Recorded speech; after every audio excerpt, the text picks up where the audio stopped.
Hi, my name's Ian. Welcome to the fifth and final day of our Seal Diaries. Now, there's been lots more pups born today, and a few of you have come up with some suggestions for what we should name them. Let's just have a wee look at those pups. This is Lily. She was named by Pete from down in Plymouth. These two are Brown and Minnie, named by Caremaid from the USA.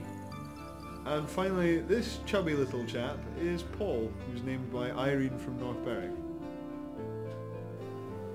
Lots of new arrivals there to see on camera. Now, if you cast your minds back to yesterday, I promised you a really special piece of footage, and it's coming up just now. Last year we were fortunate enough, and in fact very, very lucky is more the phrase I should use, to capture a live birth on camera. Let's have a look at it. Right, so here's the footage we've all been waiting for, and I'd like to point out straight away that you'll probably see a little drop in quality on this image compared to all the other footage you've seen. That's because this particular piece of imagery was caught at dusk. The light was really starting to fade, and also this female was right at the far end of the beach in the Isle of May, so a good distance away from our cameras, and they're right at the extent of their zoom there capturing this. What we're going to start to see here, and the beady-eyed amongst you will already begin to see it, is the bulge of the amniotic sac being pushed out.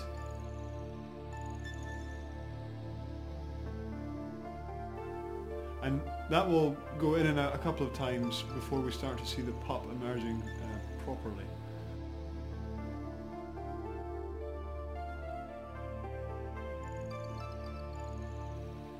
Now, I can't tell you how unusual it is for us to be able to capture a live birth. The pups are really sort of torpedo-shaped animals, and they absolutely shoot out of there faster than you can say, "I missed it."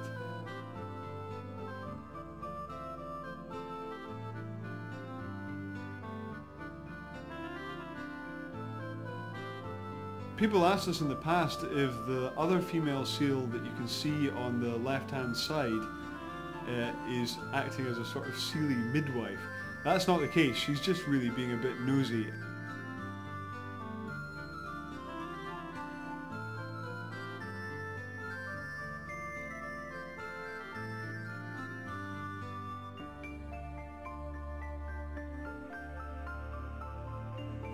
Now here we come to the big push, and you'll start to see the white fluff of the pup's head.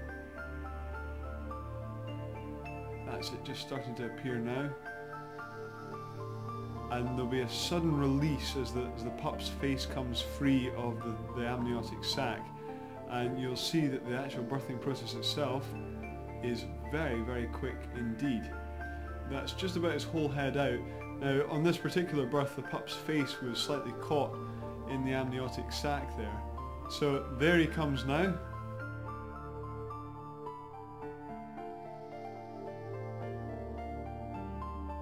And there we go, mother straight away turns around and has a good sniff of her pup before chasing off the other seal. And again, we've seen in the last few days how important that first smell is, so that the mother and the pup can identify each other on the beach and make sure she doesn't disown him. Well, sadly we've come to the end of our Seal Diaries, but for the pups on the Isle of May and Craigleith, the story is just beginning. In the coming weeks we're going to see a lot more action on the cameras, many more pups born, males starting to come into the beaches in greater numbers, which inevitably leads to lots of fighting and mating. So lots of action to see in between now and Christmas time. Now, if you want to catch up with what's going on the Isle of May and Craigleith, you can log on to our website at www.seabird.org, or you can come down to the Scottish Seabird Centre itself and use our live cameras to zoom right in on the action. I hope you've enjoyed watching these videos as much as we've enjoyed making them, and we hope to see you soon.